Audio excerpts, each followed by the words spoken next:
ఇప్పుడు 5 years dual degree BTech and MTech courses ఒకసారి చూద్దాం. BTech in ECE, MTech in communication systems 10 intake అయితే ఉంది. BTech in civil engineering, MTech in geotechnical engineering 10 intake అయితే ఉంది. BTech in civil engineering, MTech in structural engineering 10 intake అయితే ఉంది. BTech MTech in computer science and engineering 10 intake అయితే ఉంది. BTech in electronics and communication, MTech in VLSI very large scale integration 10 intake అయితే ఉందండి. BTech in electronics and communication engineering, MTech in power and control 10 intake అయితే ఉంది. BTech MTech in mathematics and computing 10 intake అయితే ఉంది. BTech in mechanical engineering, MTech in mechatronics 10 intake అయితే ఉందండి.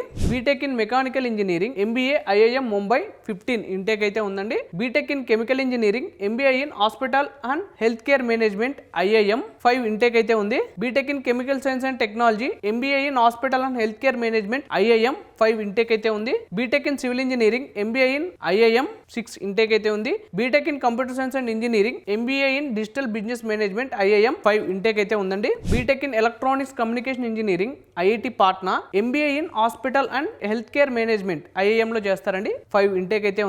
BTech in engineering physics, IIT పాట్నాలో చేస్తారు. MBA వచ్చేసి మనకి ఐఐఎం లో చేస్తారండి. 6 ఇంటేక్ అయితే ఉంది. BTech in mathematics and computing, IIT పాట్నాలో చేస్తారు. MBA in digital business management IIM లో చేస్తారు. టోటల్ 5 ఇంటేక్ అయితే ఉంది. BTech in metallurgical and material engineering, IIT పాట్నాలో చేస్తారు. ఎంబీఏ వచ్చేసి మనకి ఐఐఎం లో చేస్తారండి. 6 ఇంటేక్ అయితే ఉంది. BTech in electrical and electronics engineering, IIT పాట్నాలో చేస్తారు. ఎంబీఏ వచ్చేసి మనకి ఐఐఎం లో చేస్తారండి. 6 ఇంటేక్ అయితే ఉంది. BTech in artificial intelligent and data science, IIT పాట్నాలో చేస్తారు. MBA in digital business management IIM లో చేస్తారండి. టోటల్ 5 ఇంటేక్ అయితే ఉంది. బీఎస్సీ ఇన్ ఎకనామిక్స్, ఐఐటి పాట్నాలో చేస్తారండి. ఎంబీఏ వచ్చేసి ఐఐఎం లో చేస్తారు. టోటల్ 6 ఇంటేక్ అయితే ఉంది. ఈ క్యాంపస్ సంబంధించిన టోటల్ ఇంటేక్ వచ్చేసి మనకి 817 ఇంటేక్ అయితే ఉంది. సో వీటిలో మీరు ఏ కోర్స్ సెలెక్ట్ చేసుకున్న ట్యూషన్ ఫీ మాత్రం 2 lakhs ఉంటుందండి.